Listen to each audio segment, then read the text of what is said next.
conotação. Eu vou usar o termo aqui religiosidade, numa conotação mais negativa e pejorativa. O termo em si não é pejorativo ou negativo, tá? Mas ele, quando vocês me ouvirem falando sobre vai ter um tom de legalismo, ok? E o que acontece aqui, irmão? Nós acabamos de ler esse texto e esta senda, ela não é apenas uma cura que Jesus Cristo fez de maneira aleatória. Quando Lucas ele escreve esse evangelho através de pesquisa. Lucas era um médico e ele escreve esse livro fazendo as pesquisas, indo mesmo nas fontes primárias para aprender sobre Jesus. Então ele fala aqui, e esse momento, esse registro aqui não é apenas a narrativa, não é apenas a narração de um evento aleatório na vida de Jesus. Mas esse livro, esse texto, funciona até mesmo como uma denúncia sobre uma realidade que era imposta naquele tempo, né? Esse texto, ele mostra, ele denuncia uma religiosidade doentia, né, de uma época onde muitas vezes as pessoas não eram tão importantes, as pessoas não eram tão vistas, não eram apreciadas, não eram tidas como importantes, e muitas vezes a lei, o legalismo, a religiosidade estava acima. Era tratado com maior importância do que a própria vida humana. E isso não é diferente nos nossos dias também, onde muitas vezes as pessoas, líderes, igrejas, pastores, presbíteros, missionários, às vezes colocam as regras eclesiásticas como acima dos relacionamentos, como acima da importância das pessoas. E muitas vezes o que acontece é que nós temos pessoas que têm desafios reais na vida e que não são percebidas por esses líderes religiosos que estão tão cegos nas regras que não se dão a postura de olhar para as necessidades das pessoas. É o que nós vemos aqui. O texto fala de uma mulher que tinha uma enfermidade que a fazia andar curvada por 18 anos. Jesus Cristo fala que essa mulher estava cativa do inimigo. Ela é liberta do poder do inimigo. E Lucas aqui é um médico. Ele está falando, ele sabe do que ele está falando. Ele não está falando que era uma escoliose comum que poderia acontecer, não. Aquilo era efeito do cativeiro diabólico sobre a vida daquela mulher. 18 anos. E é muito importante a gente perceber uma coisa. Jesus Cristo, e nós vamos falar disso mais à frente, Jesus Cristo chama essa mulher de filha de Abraão.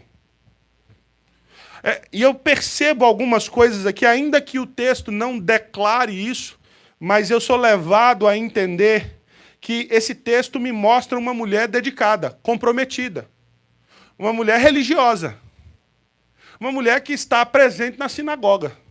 Ela, encurvada, foi na sinagoga. E ela não, eu entendo que ela não foi ali porque Jesus estava ali, porque nós não vemos nenhuma manifestação dela em relação a Jesus. Ela chega e o texto mostra que é Jesus quem a vê e a chama. Normalmente a gente vê as pessoas indo até Jesus, pedindo alguma coisa para Jesus. Esse texto não. Talvez para essa mulher, era mais um culto na sinagoga, mais um dia normal, mais um sábado, onde ela ia sentar ali, ouvir a leitura, a explicação da lei do Senhor. Mas o que acontece? Essa mulher não era vista com os olhos pastorais daquele líder. Não havia ali um discernimento espiritual de ver que aquilo não era uma enfermidade física, mas era uma atuação espiritual na vida daquela mulher. Ou seja, esse texto, ele denuncia uma religiosidade que se habituou com a dor, normalizou o sofrimento e perdeu o senso do que realmente se importa. Talvez aquela mulher poderia ser usada ali como exemplo. Veja essa irmã, mesmo com essa dor nas costas, mesmo encurvada, ela anda muitos passos e vem, está sempre aqui. Talvez ela estava lá, né, frequentando a reunião da SAF. Quem sabe o que é SAF?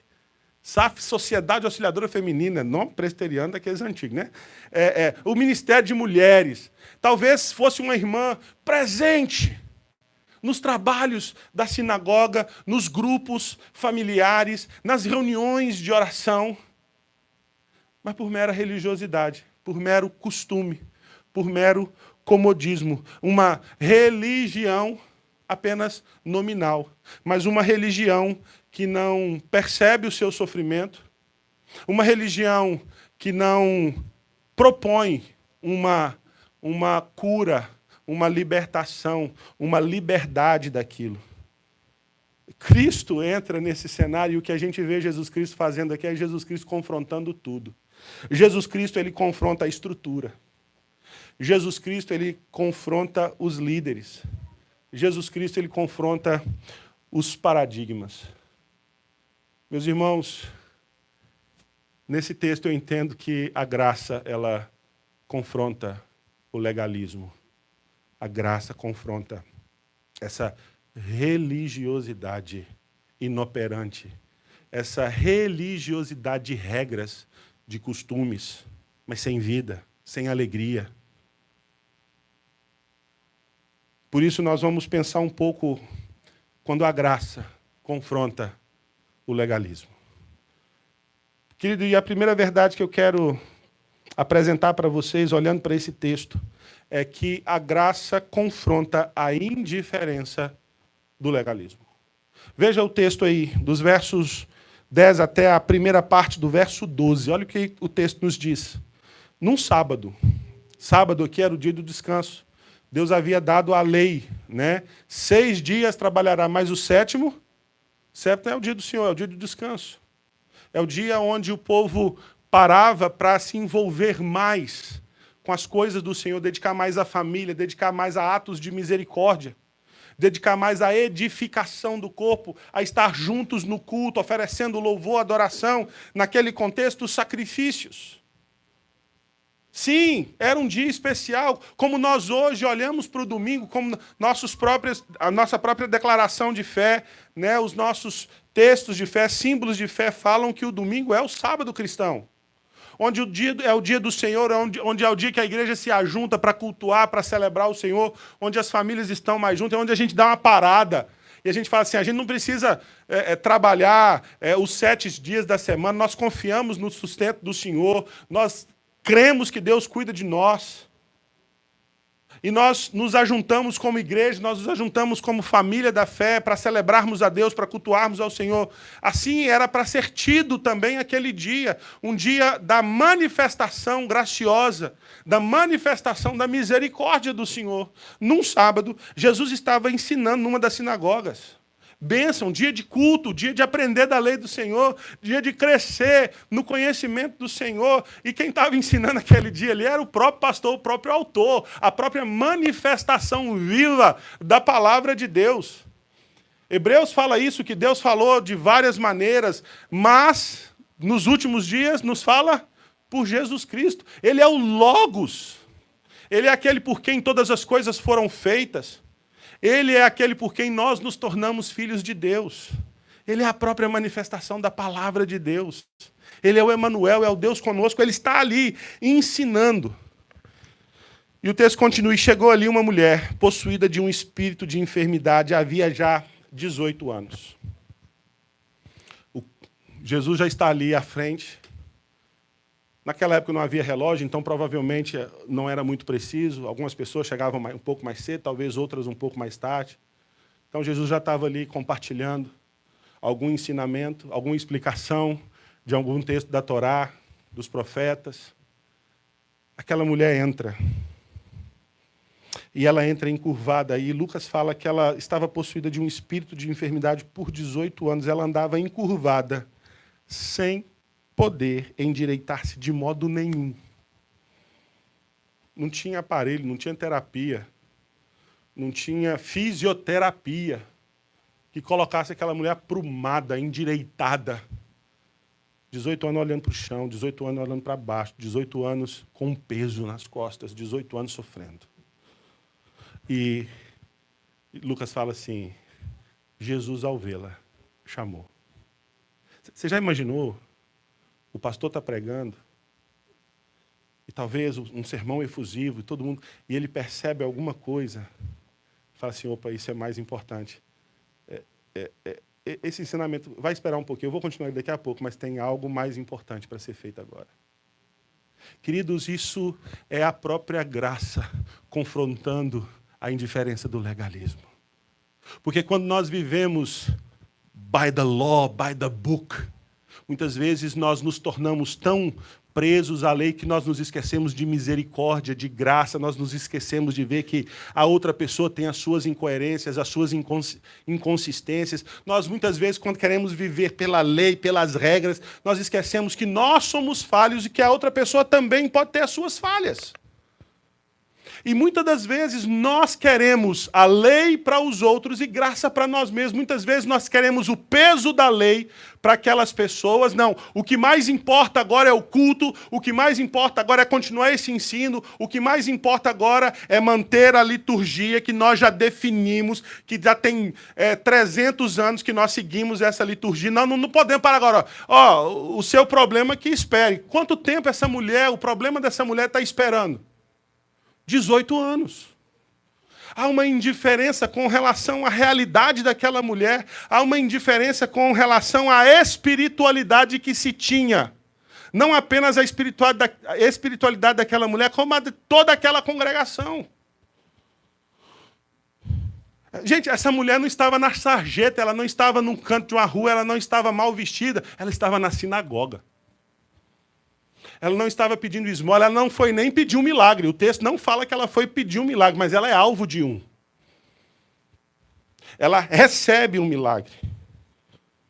Como eu disse, provavelmente uma frequentadora assídua daquele culto, daquela liturgia. E Lucas faz questão de dizer que aquilo era opressão maligna. Ele fala isso no começo do texto e depois ele repete aquilo que Jesus Cristo fala mais ao final. E por quase 2 décadas, aquela mulher é cativa de Satanás e uma frequentadora de igreja exemplar. Cativa de Satanás e frequentando as coisas de Deus, fazendo as coisas de Deus. O problema não está em Deus. O problema não está na não operação de Deus. O problema está na indiferença espiritual, na falta de percepção espiritual, na falta de cuidado, na falta de atenção, na falta de acolhimento. O problema era a indiferença, que não percebia aquela mulher, uma espiritualidade que se manifesta em indiferença. Olha, existem coisas mais importantes que os seus problemas. Querido, eu lembro de uma vez, pai de primeira viagem, Davi, novinho, ele tinha ali cerca de 2 aninhos, e ele rolou, não sei se da cama ou do sofá que estava cochilando, ele caiu e o nariz dele começou a sangrar. Né? E a gente sabe, primeiro filho é de cristal, qualquer coisinha a gente sai correndo para ver o que é. Eu fui para o hospital com o menino. O segundo filho já é meio de borracha, né? Cai, a gente, não, vai passar. Tá? O terceiro, então, é de ferro. Isso aí, ó, não, como diz o pediatra, isso não morre fácil, não, gente. A gente acha que morre fácil, mas não morre fácil, não. Né? Então, mas o primeiro é de tudo, todo cuidado, toda cautela. E aí, eu chego no hospital, nervoso, apreensivo, minha esposa, nervosa, aquele negócio todo, né? Assim, porque o menino chorando. Quer dizer, o menino até tinha parado de chorar no caminho, mas o nariz sangrando. Aí a gente sentou lá, foi fazer a ficha para entrar no hospital. A gente devia ter passado, uns 2 minutos que preencheu a ficha. Está demorando demais. Ela, calma, senhor, está tudo bem. Não está tudo bem para a senhora. Para mim, não, meu filho machucou. Eu achei aquilo de uma indiferença. Falei, é meu sofrimento, não tenta medir o meu sofrimento, não tenta medir a minha angústia, não tenta medir o meu problema. O grande problema da indiferença nossa é que nós, muitas vezes, medimos a capacidade do outro, medimos o sofrimento do outro a partir da nossa resistência, a partir da nossa perspectiva. Tem coisas nas nossas vidas que a gente lida com facilidade, não é? Mas aquilo que talvez a gente lide com muita facilidade é um grande desafio para outras pessoas. Gente, a régua não é igual. E muitas vezes, por causa da nossa capacidade, muitas vezes por causa da perspectiva, minha história, meu jeito de ser, que bobeira é essa, que sofrimento à toa é esse? Talvez um sofrimento à toa para você, mas é algo que causa profunda tristeza na vida de outras pessoas. Talvez é fácil para você resolver, mas é um fardo, é um peso para outras pessoas. E talvez aquilo que seja leve para aquela pessoa seja um fardo para você. Muitas vezes nós estamos aqui, imigrantes, aí tem alguns que já estão aqui há 30 anos e vê as pessoas chorando por saudade de família. Isso passa. Isso não sei o quê. Que bobeira. Agora você casou. Família agora é seu marido. Família agora é sua esposa. E às vezes a gente diminui o sofrimento daquela pessoa que está aqui. Sofrendo, porque viveu a vida toda do ladinho da mamãe. Todo domingo ia lá almoçar na casa da sogra. Aquilo acabou, gente. A gente não pode ser indiferente. Vocês estão entendendo? A gente não pode ser. Talvez você já lidou com isso. Talvez. Às vezes, para mim, é muito fácil lidar. Meu pai e minha mãe moram aqui, meus irmãos, minha família toda daqui. Mas da família da minha mulher, só eu e meus meninos. A mãe, o pai, a irmã, o cunhado, o sobrinho, está tudo no Brasil. Talvez para mim, assim, Juliana, deixa de bobeira. Não, mas bobeira para você. Seus pais estão aqui, os meus estão longe. Eu fico 6 meses sem ver meus pais, fico 1 ano sem ver meus pais. E às vezes eu me esqueço que eu fiquei 9 anos sem ver minha mãe, porque estava aqui. Eles aqui e a gente no Brasil. E talvez porque eu chorei e me fortaleci naquele tempo, não sei se eu me fortaleci, o problema foi resolvido. Deixa de bobeira não. Talvez aquilo que faz doer no outro não dói em você, mas você precisa ser mais cauteloso, mais cuidadoso. É abraçar, é acolher. Queridos, o que acontece ali é que aquelas pessoas acostumaram a ver uma mulher encurvada, um corpo torto, mas eles não percebiam uma alma cativa. Eles estavam acostumados a uma mulher que estava marcada pelo tempo, mas não viam ali as marcas da aliança do Senhor. Talvez eles se acostumaram ali a ter na sinagoga os seus rituais, a lei do Senhor estava lá, os mestres ensinando, mas não havia discernimento espiritual, não havia misericórdia, não havia a lei. Lei é graça, graça na prática, cuidado, abraço. Jesus Cristo aqui, por sua graça, confronta a indiferença, o pouco caso da religiosidade, do legalismo. Jesus não é indiferente ao nosso sofrimento. Jesus, ouça isso com cuidado e maturidade, tá? Jesus para tudo para vir nesse mundo, cumprir o plano de Deus. Filipenses fala que nós devemos ter o mesmo sentimento que houve em Cristo Jesus, que não julgou com usurpação ser igual a Deus, mas ele se esvaziou, tomou a forma de servo. E morreu a morte de cruz. E ele mesmo fala no Evangelho, eu não vim para ser servido, eu vim para servir e dar a minha vida em resgate de muitos. Querido, Jesus não é indiferente, a graça não é indiferente. E a igreja, a esperança, Tampa tem que ser uma igreja cheia de graça. Uma igreja que acolhe, uma igreja que abraça. Uma igreja que se importa, uma igreja onde aqueles que já estão fortalecidos, já estão, casca dura, possam ver o sofrimento daqueles que estão chegando, daqueles que estão chorando, em vez de, seja casca grossa, não, abraça, vem aqui, eu quero te ajudar, vamos andar junto, você está com saudade da sua família, deixa eu tentar aqui, fazer pelo menos um pedacinho para o seu sofrimento ser diminuído, ser menor. Doutrina é importante? Por demais, a doutrina evita a gente a cair no engano. É muito importante. Mas a doutrina não pode endurecer o nosso coração. E o que muitas vezes acontece é que nós temos aí grandes doutrinadores, experts em teologia, e talvez longe do povo, longe do abraço, longe do cuidado. A segunda coisa, queridos, que nós aprendemos aqui, que além de confrontar a indiferença, a graça, ela confronta a ineficácia do legalismo.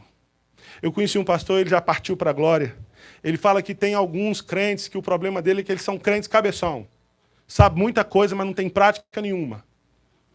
Tem muita informação. E a prática é zero, prática nula. E você vai perceber aqui que Jesus Cristo, ele tem uma atitude. A graça é eficaz. A graça transforma. Paulo escrevendo, se não me engano, a Tito fala que a graça de Deus se manifestou salvadora. Essa salvação transforma. E Paulo vai falar que esse é o evangelho da transformação. Queridos, não dá para você dizer que você teve encontro com o Todo-Poderoso Senhor, Rei dos céus e da terra, e a sua vida não foi impactada, a sua vida não foi afetada, a sua vida não foi transformada. Que é isso? Você serve ao Deus que criou todas as coisas, e esse Deus não faz nada na sua vida? O problema não vai estar em Deus. O problema vai estar talvez nessa religiosidade. Essa religiosidade que nós nos escondemos atrás falando que estamos buscando a Deus. Olha o que o texto diz. Ao vê-la, versos 12 a 13. Ao vê-la, Jesus a chamou e lhe disse, mulher. É interessante que Jesus fala mulher, e ele fala para uma outra mulher, sua própria mãe, naquele contexto do casamento. Quando veio falar do vinho.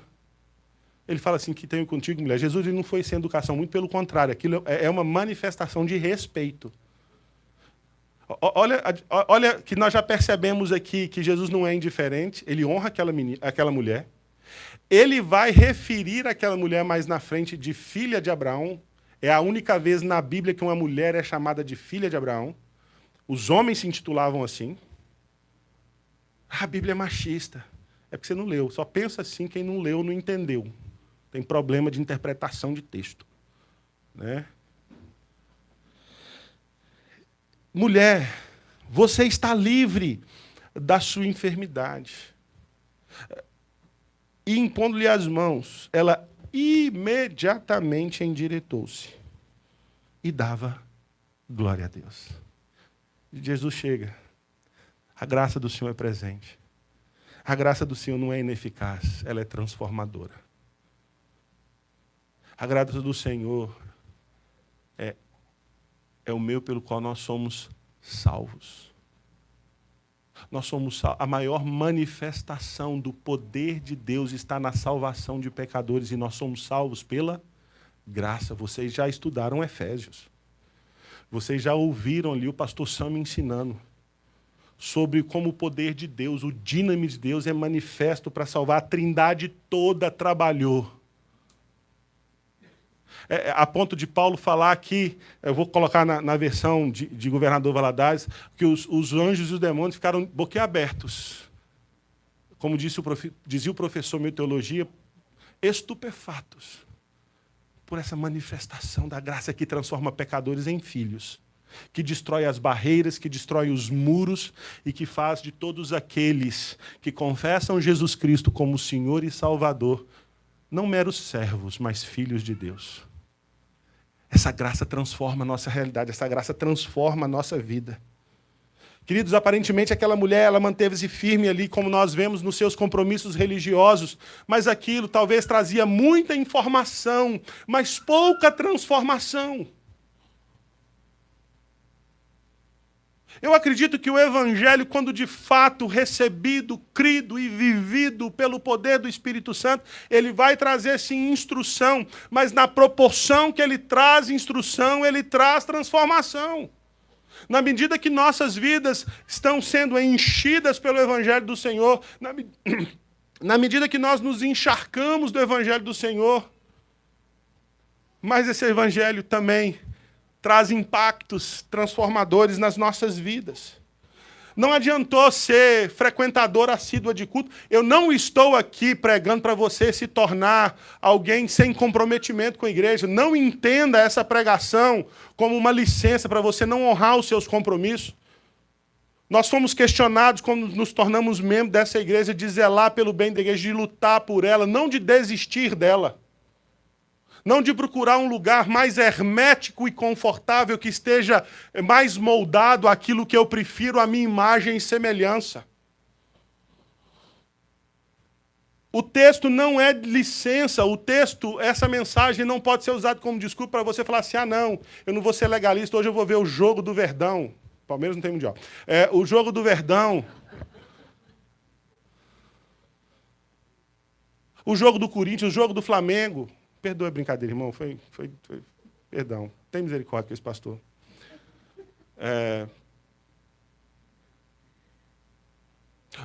Hoje eu estou tão cansado, se eu for vai ser legalismo. Não, isso é compromisso. Porque você está cansado na quarta e na quinta, mas você tem um compromisso de sustentar a sua família e você está lá trabalhando. Não confunda compromisso com legalismo. E não confunda preguiça com graça. O disclaimer está pronto aqui, entenderam, né? Não precisa de maior explicação. Então tá bom. Então, o que nós percebemos aqui? Que cumprir a agenda da religiosidade não traz transformação. É importante ser assíduo nos trabalhos da igreja? É importante ser assíduo nos cultos? É importante, é indispensável. Mas, meus irmãos, não é o fazer por fazer, não é o ir por ir. Tem gente que tem tanto a questão assim, de cumprir as regras da religiosidade, que ora todo dia. E, às vezes, se você for fazer um trabalho no rufo dele, as orações estão tudo preso no teto. Porque é um rito, é uma repetição, repetição. E Jesus Cristo fala dessa religião, dessa religiosidade que é repetição, costume. Querido, não é para nós nos acostumarmos com o culto. É para o culto ser surpreendente todo domingo, é para a gente ter novidade de vida. Não é que a gente vai... um cântico novo, novidade de vida. Não é assim, todo dia vai acontecer uma coisa... Uau! Não, é todo dia você entender que as misericórdias do Senhor se renovaram a seu favor, que você precisa bendizê-lo, que você precisa agradecer por aquele dia, pelas bênçãos de Deus na sua vida. Não se acostume a uma vida de oração que seja sempre algo empolgante, algo impactante, algo desafiador. Se colocar na presença do Senhor. Porque se virar uma mera rotina, se virar um mero costume, às vezes nós seremos crentes encurvados, fazendo as coisas de Deus, sem ter o poder de Deus, transformando nossas vidas. Queridos, talvez o chefe da sinagoga podia usar aquela mulher como exemplo. Eu falei isso aqui. Seja igual a irmã fulana de tal. Ó, a irmã encurvada. E aí, gerar um sentimento de culpa na vida das pessoas e o pessoal está assim. Poxa vida, aquela irmã, para cumprir as regras da religião, ela vai com todo sofrimento. Eu não vou perder para aquela irmã, não. Eu tenho vergonha na cara. Eu não quero ir, não. Mas eu vou, pelo menos, estar lá, para não passar essa vergonha. Você não entendeu o evangelho, você não entendeu o culto, você não entendeu graça. O que nós precisamos perceber ali é que nós não estamos aqui para manter um sistema. Nós não estamos aqui para manter uma estrutura litúrgica só porque ela é bíblica. É bíblica, eu vou fazer, mas se aquilo não for algo que mexe com você, que te desafia a sair dessa zona de conforto, que se isso não te desafiar a uma santidade de vida, a uma vida intencional, missional, onde eu acolho, onde eu evangelizo, onde eu discipulo, é hora de você pedir a Deus, Deus, quebranta meu coração. Transforma a minha vida. Nós precisamos entender que é melhor ver pessoas restauradas e, às vezes, dar uma furada na liturgia do que manter a liturgia intacta. E essa mesma liturgia não fazer diferença nenhuma na vida da pessoa. É sempre mais do mesmo, mais do mesmo, mais do mesmo. Em algumas igrejas, a liturgia é tão bem estruturada que o pastor nem precisa dar ordem. O pessoal sabe a hora de levantar, a hora de sentar, a hora de repetir uma coisa, quem vai orar, como ele começa a oração, como ele termina a oração. É interessante isso. Eu estou falando que isso é um problema? Não estou falando que isso é um problema. Mas eu estou falando que isso talvez virou um ciclo vicioso, onde Você se acostumou a fazer alguma coisa, mas aquilo não gera transformação. Aquilo não gera impacto na sua vida. Após a ação da graça de Jesus, aquela mulher não apenas experimentou a verdadeira libertação como uma expressão genuína e verdadeira de adoração a Deus. Aquela mulher dava glória a Deus. Eu fico imaginando, meus irmãos, a sinagoga não era uma coisa muito barulhenta. Tinha a hora de lei, tudo certinho, tudo regrado. Como tem que ser. Como tem que ser. Mas você já imaginou, do nada, uma manifestação, eu vou fazer em tom jocoso, com respeito, uma manifestação pentecostal num culto tradicional? Da operação de Deus, a pessoa recebendo ali a operação de Deus, e glória a Deus! Deus seja glorificado, Deus me curou, louvado seja o nome desse Deus. Oh, quem não quer um trem desse, gente? O mineirês saiu aqui forte agora, né? A tradutora ali está procurando explicar como é que fala trem para esse pessoal. Né? E a gente percebe aqui, então, que ali, de fato, verdadeira libertação. Verdadeiro quebrantamento. A graça chega e quando a graça, de fato, chega. Gente, a gente não é mais o mesmo. A nossa vida muda, há transformação. Somente pela graça é possível experimentar a verdadeira transformação do Evangelho que nos direciona para o verdadeiro sentido de nossas vidas. Nós fomos criados para quê? Para a glória de Deus. Para que, enfim, Deus criou o homem? Para glorificá-lo e gozá-lo eternamente.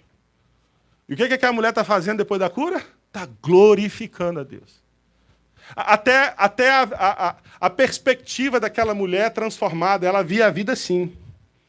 Agora ela está vendo a vida aprumada. Ela vivia a vida encurvada, mas agora ela foi endireitada.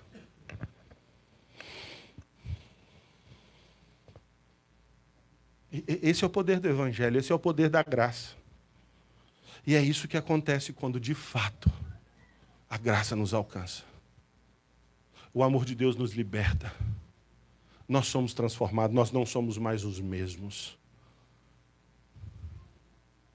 Quando a graça confronta a religiosidade morta, o legalismo, ela apresenta a indiferença do legalismo. Ela apresenta a ineficácia do legalismo. E, em último lugar, irmãos, eu estou meio sem relógio aqui. É até que hora mesmo? Quando fala assim, pode ir, você não pode falar isso para um pastor.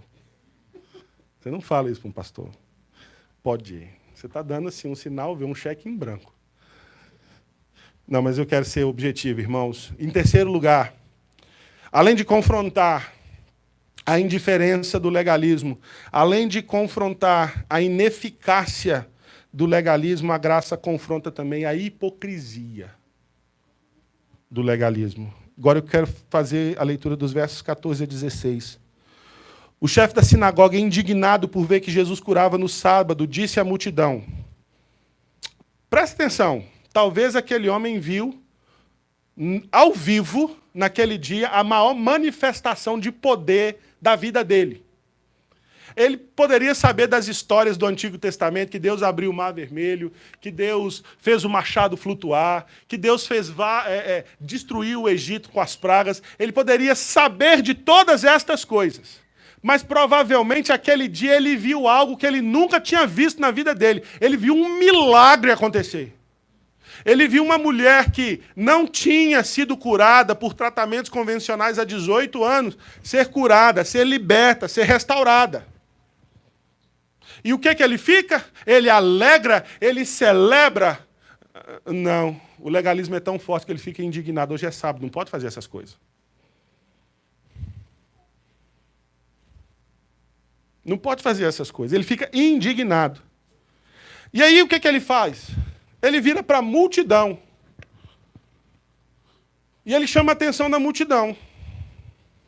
E ele fala o seguinte: disse à multidão: há 6 dias em que se deve trabalhar.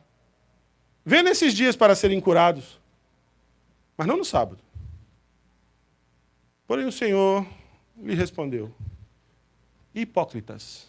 Opa, quem está reclamando? O chefe da sinagoga. Jesus fala para quem? Fala para alguém além do chefe. Hipócritas, está no plural.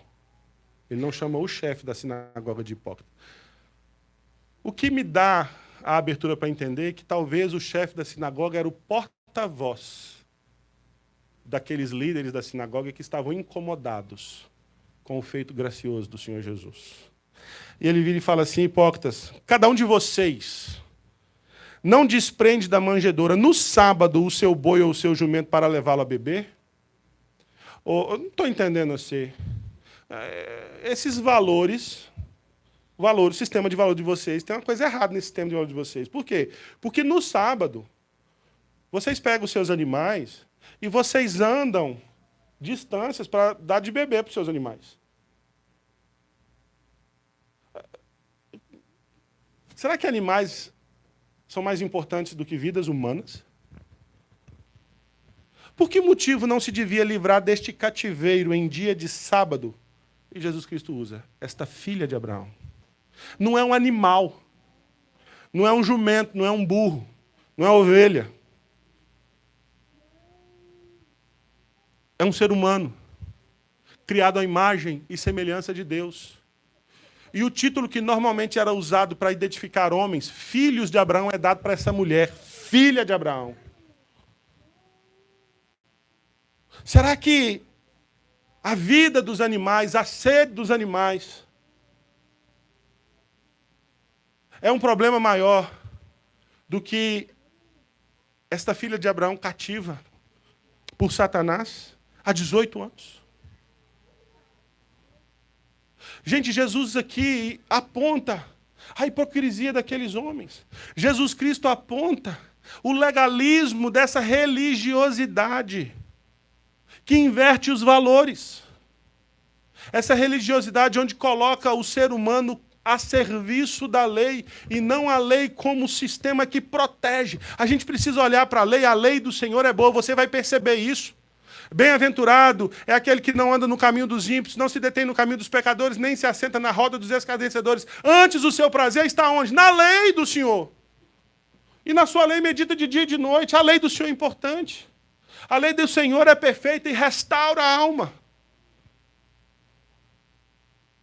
Nós temos o Salmo 119 que exalta a lei do Senhor, que fala da importância da lei do Senhor, que a lei é boa, que a lei nos leva para a santidade, que a lei nos faz mais sábios, mais maduros, que a lei nos faz mais capazes de enfrentar os desafios da vida. A lei foi dada para abençoar, a lei foi dada para nos edificar, a lei foi dada para nos proteger. A lei está a nosso serviço e não nós a serviço da lei. Quando você olha para os mandamentos, não olha assim, nossa, esse Deus não me deixa fazer nada, não. Olhe nos mandamentos como o cercadinho de uma criança que é levada, que nós somos a criança levada. E essa lei é o cercadinho para a gente não nos colocarmos em perigo. É talvez você mudar para uma casa e você tem um filho pequeno e a sua área, o seu backyard não tem cerca, e você coloca uma cerca para quê? Para proteger o seu filho. Para o seu filho não correr perigo, não atravessar uma rua correndo e morrer num acidente. Entenda a lei do Senhor como proteção, como bênção. Lei é graça. O legalismo não. Quando a lei é posta a nosso serviço, nós somos abençoados. Mas quando nós somos postos para servir a lei, ela se torna um ídolo, ela se torna um fardo. Ela se torna um estorvo.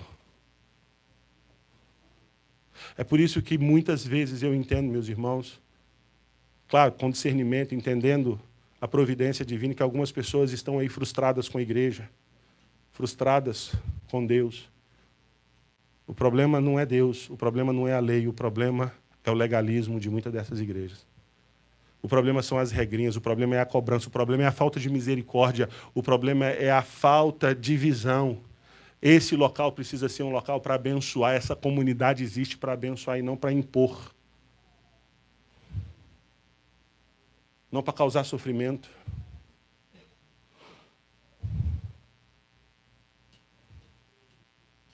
Nós precisamos entender que o problema do legalismo não é apenas teológico, é moral. É moral. O chefe da sinagoga está muito mais preocupado com o calendário. Ele está defendendo o sábado a ponto de ignorar o sofrimento. Nós precisamos entender que quando esse chefe da sinagoga ele se manifesta, ele não se manifesta a Jesus. Ele não confronta Jesus, ele não dirige, mas ele se dirige à multidão numa tentativa de manter a sua autoridade e não perder o controle. Em vez dele falar ali com Jesus, é bem provável que ele saberia que ele ia levar uma invertida. Que ele vai falar com a multidão, ele quer manter o controle da situação. Ele está ali tentando manipular aquelas pessoas, mas Jesus responde com autoridade e expõe a hipocrisia dele. Eu falei, ei, espera aí, o teu boi é mais importante que ela? Dar água para o seu boi é mais importante do que libertar essa filha de Abraão desse cativeiro? Que hipocrisia é essa? Como está famoso no meme aí, né? Traduz esse agora. Que show da Xuxa é esse?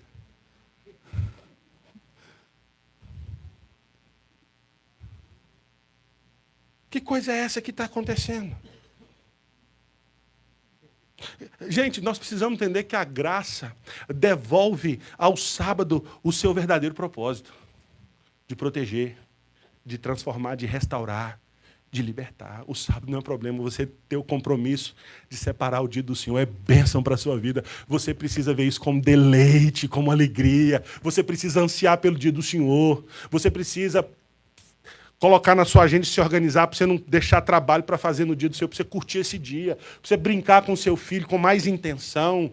Não só talvez 1 ou 2 horinhas, porque você chegou cansado do trabalho. Né, para você sentar ali e ter um tempo de alegria, você fazer uma visita para um amigo, talvez um amigo que você quer evangelizar, talvez fazer uma ação para abençoar alguém. Isso tudo, querido, a gente precisa se organizar e o dia do Senhor precisa ser um dia de alegria, um dia de celebração, um dia que a gente espera. Não porque a gente não vai trabalhar meramente, mas porque é o dia que o Senhor nos deu para que nós pudéssemos encontrar descanso nele, conforto nele, transformação nele, junto com a comunidade da fé. Muda a perspectiva, meu irmão. É a ponto de ser algo tão bom. Eu falei assim, não, vou na praia outro dia, vou pescar outro dia, vou fazer isso outro dia, porque domingo é dia do Senhor. E tem que ser o dia mais importante da nossa agenda. Não para cumprir um compromisso legal, mas para se deleitar nesse dia. Jesus Cristo ele devolve, então, aqui ao sábado o seu verdadeiro propósito. É liberdade, é descanso, é restauração, é reconciliação, é edificação, é celebração. E Jesus também devolve àquela mulher a sua identidade esquecida. Ela é filha de Abraão, ela é uma mulher. Ela é criada à imagem e semelhança do Senhor. Ela é mais importante.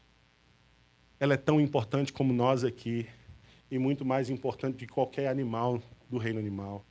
Gente, às vezes eu percebo, às vezes crentes falando assim, eu prefiro meu cachorro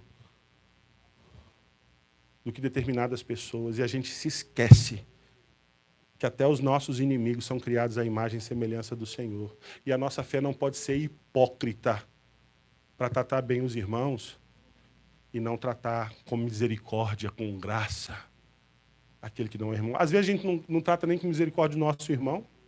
Às vezes o irmão escorrega, derrapa na curva, em vez da gente ir com misericórdia. Não, irmão, vamos ajudar, vamos consertar isso aqui, vamos melhorar. Não, a gente quer a lei para ele, a gente quer a justiça, ver o sangue a qualquer custo.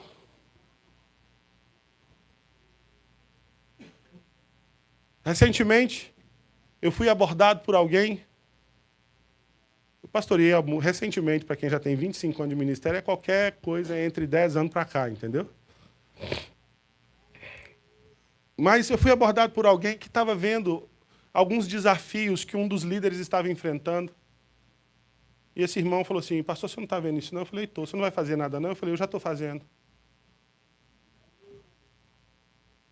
Ai, pastor, mas você não vai disciplinar, não vai trazer ele à frente, não vai expor o pecado dele? Eu falei, não. Eu vou fazer o que a palavra de Deus manda, não sei o que é que seja feito. Não concordo com o senhor, não preciso da sua aprovação. Esse irmão precisa de pastoreio. de discipulado. Essa é a melhor disciplina. Pouco tempo depois, o irmão estava lá restaurado, vivendo, pleno. Imagina se eu trouxesse o peso da lei. Não da lei. A lei é boa, mas do legalismo. Muitas vezes a gente tem que pesar a mão. Muitas vezes a gente tem que não ser hipócrita. Porque muitas vezes nós estamos tão errados. Ou temos os mesmos desafios, só que diferentes em suas aplicações. E queremos ver justiça e castigo para eles, graça, misericórdia e tolerância para nós. Isso é uma hipocrisia tremenda. Jesus fala, essa mulher é tão importante como qualquer outro ser humano. Ela é filha de Abraão. Os homens religiosos se chamavam assim, nós somos filhos de Abraão. E Jesus Cristo fala, olha aqui, ó, dessas pedras Deus pode produzir, né, num outro momento. Deus pode chamar filhos de Abraão dessas pedras aí. Ó. É o poder dele que transforma, é o poder dele que age. Jesus a reconhece como parte do povo da aliança. Essa mulher foi chamada para ser abençoada. Essa mulher foi chamada não apenas para ser abençoada, mas para ser abençoadora. E a história dela nos abençoa hoje. A história dela nos chama para que a gente tenha uma visão diferente da nossa vida espiritual, ter uma perspectiva diferente pelo aquilo que ela sofreu e por aquilo que ela experimentou pela graça. A vida dela é uma bênção para as nossas vidas, para que a gente possa viver pela graça e não meramente escondidos atrás de regras religiosas. Queridos, a graça, ela denuncia as incoerências dos líderes, dos pastores. A graça, ela denuncia e confronta a seletividade da piedade. A graça do Senhor é aquilo que nos direciona, é aquilo que nos restaura, é aquilo que nos cura, é aquilo que devolve a nossa dignidade. Nós precisamos entender que o verdadeiro sinal de maturidade espiritual não é rigor com as normas, não é rigor com os detalhezinhos, se as vírgulas estão no lugar certo, se a oração dele foi feita na estrutura correta que eu estou acostumado.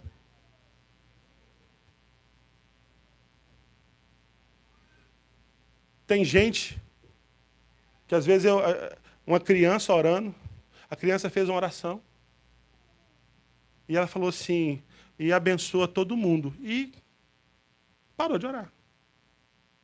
Aí uma senhora falou, essa oração não valeu. Por que não? Porque ela não falou em nome de Jesus, amém. Oh. E às vezes se alguém não falar que... às vezes tem algumas pessoas que oram assim, Deus, é em nome de Jesus. E falando, e termina amém, falando, por que você não fala em nome de Jesus, amém?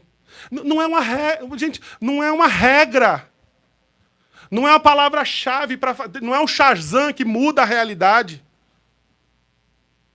A oração tem que ser feita em nome de Jesus. Eu não preciso nem mencionar o nome de Jesus. Mas eu faço pela mediação dele, porque eu estou nele, porque ele está em mim, porque eu estou ligado à videira. Essa igreja não é presbiteriana. Não tem um tríplice amém. Oh.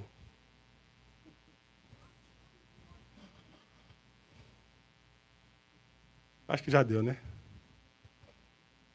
O verdadeiro sinal de maturidade espiritual não é rigor com as normas, mas é a capacidade de amar como Deus ama.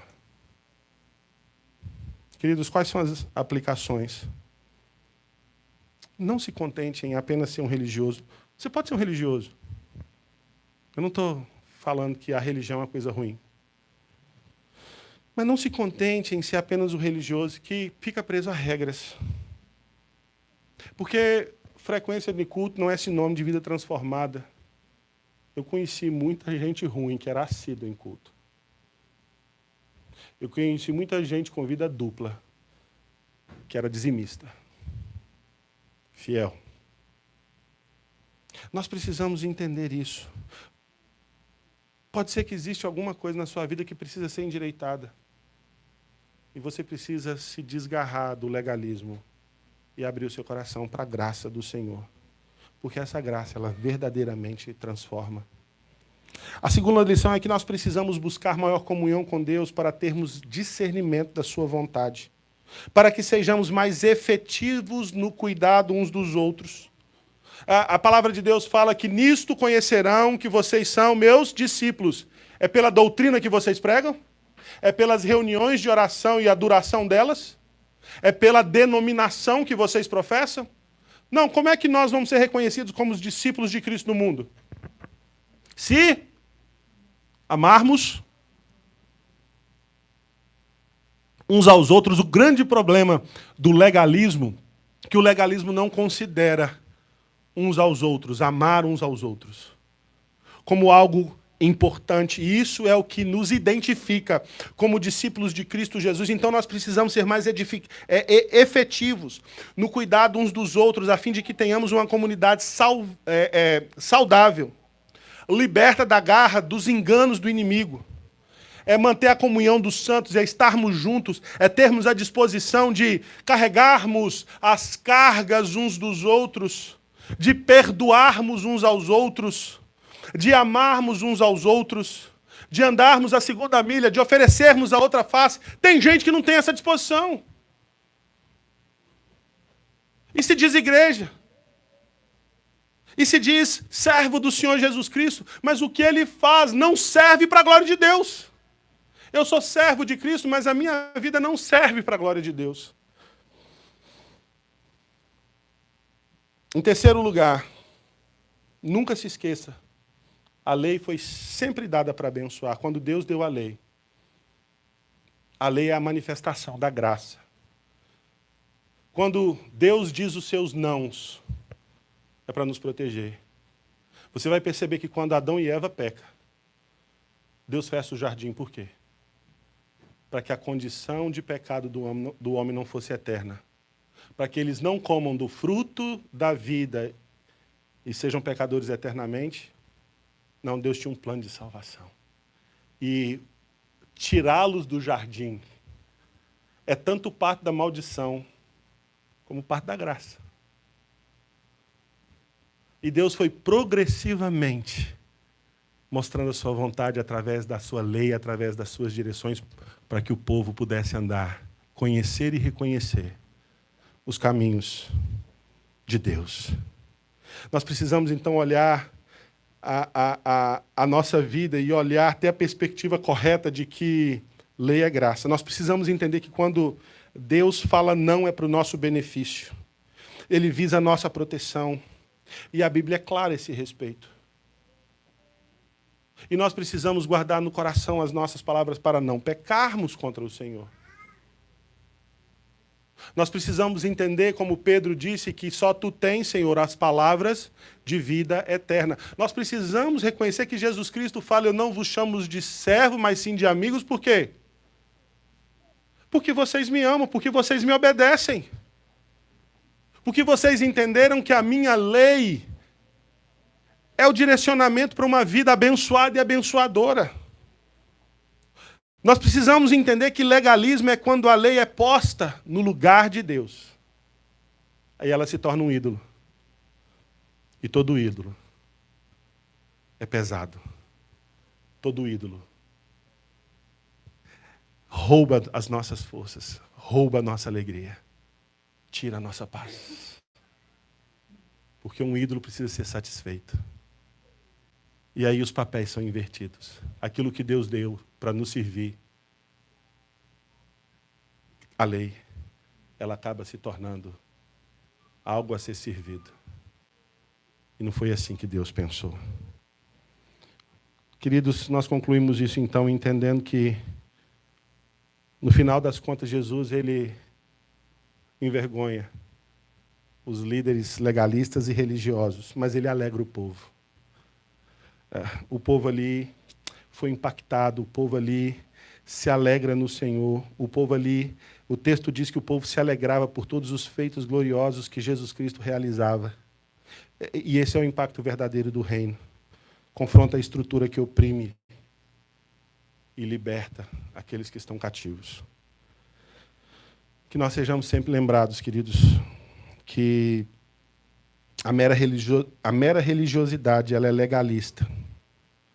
E o fruto do legalismo é indiferença. É ineficácia em transformar vidas. E hipocrisia ao inverter as prioridades.